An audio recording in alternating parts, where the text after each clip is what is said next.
Hi friends, అందరూ ఎలా ఉన్నారు? బాగున్నారా? ఈరోజు మన కట్టె పొంగల్ ఎలా చేద్దాం చూపిస్తాను రండి.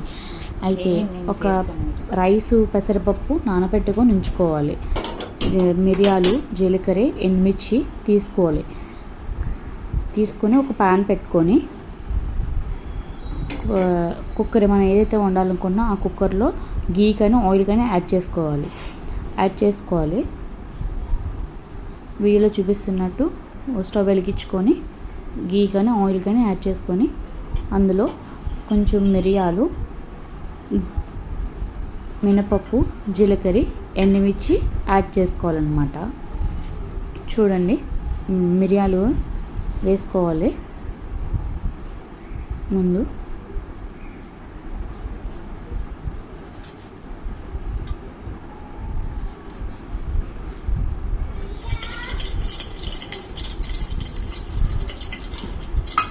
కొంచెం ఫ్రై అవనివ్వాలి. మిరియాలు, మినపప్పు, జీలకర్ర, ఎండుమిర్చి ఇవన్నీ. తర్వాత జీడిపప్పు కూడా యాడ్ చేసుకోవాలి. కరివేపాకు కూడా వేసేసుకోవాలి ఇందులోనే.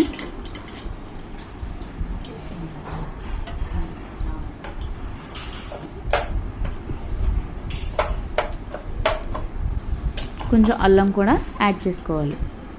ముక్కలు చిన్న చిన్న పీసెస్ కింద కట్ చేసుకొని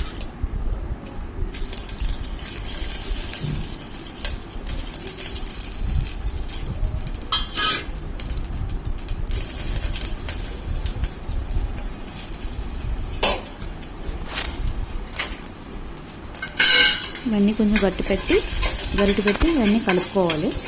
కొంచెం అటు ఇటు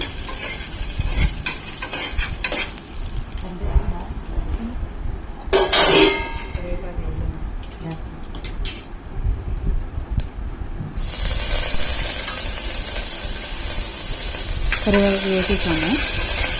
కొంచెం గరిటె పెట్టుకొని కలుపుకొని ఒక 1 మినిట్ నుంచి తర్వాత ఇందులో వాటర్ యాడ్ చేసుకోవాలన్నమాట. మనం 1 కప్పు రైస్ తీసుకున్నాము, 1/2 కప్పు పెసరపప్పు తీసుకున్నాము.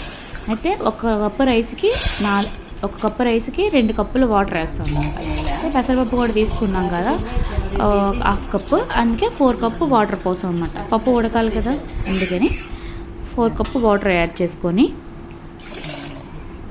కొంచెం మరగనిచ్చిన తర్వాత మరిగిన తర్వాత పెసరపప్పు, బియ్యం మనం కడిగి పెట్టుకొని ఉంచుకోవాలన్నమాట. అవి అందులో వేసేసుకోవడమే వాటర్ పోసుకున్న తర్వాత.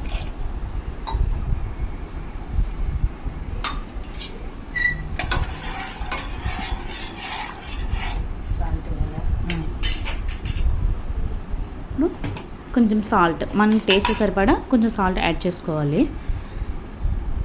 వాటర్లోని. తర్వాత రైస్ అండ్ పప్పు వేసేసుకోవడమే కుక్కర్లో.